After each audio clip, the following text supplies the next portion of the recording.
Carissa Turway with Mimaki. I have a customer that sent me an email this morning, and he's not the first person that I've had that is asking me this question. So what they're wanting to do is build a little bit of texture with white, and we're going to utilize the 5-layer printing to be able to get more raised texture.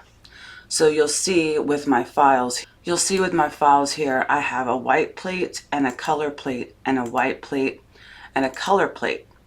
So on this color plate, I don't want it to be pink, so I have gone into the color replacement.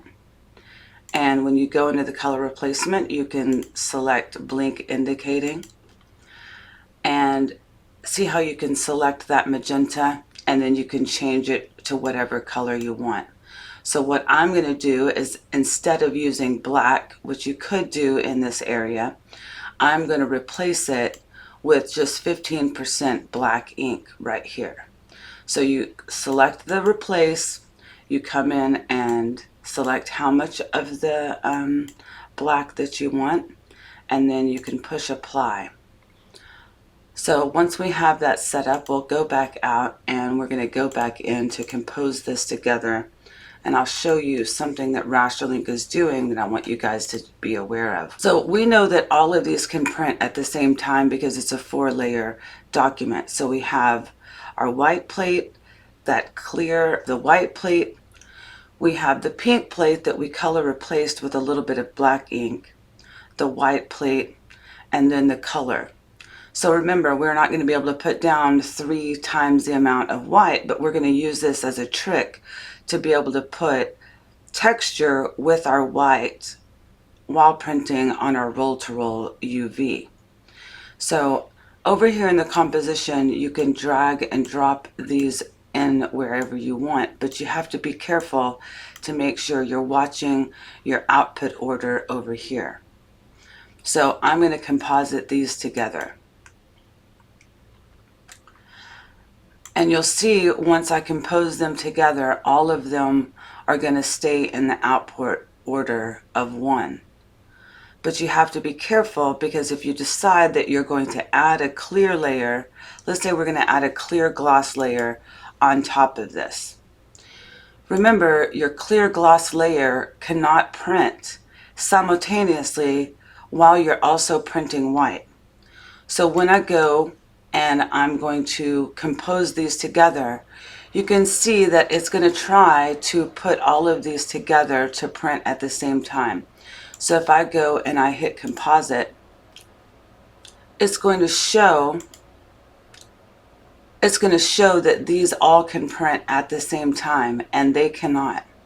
So I'm going to release this. What we're going to want is the machine to pull back and put the clear gloss.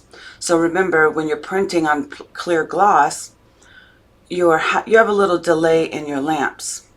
And so because of that, that is also the reason why you cannot print white and clear at the same time.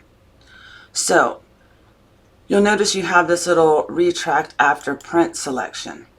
Notice you don't have it on every single one of these. See how on my clear gloss it's grayed out that I cannot retract and print? So because of that, we're going to select the color and we're going to select that to retract after print. You'll notice it changes our output order over here, where my white, my color, my white, and my color are all going to print simultaneously, and then it's going to pull back and print my clear gloss. So I'm going to hit composite and I'm going to push OK.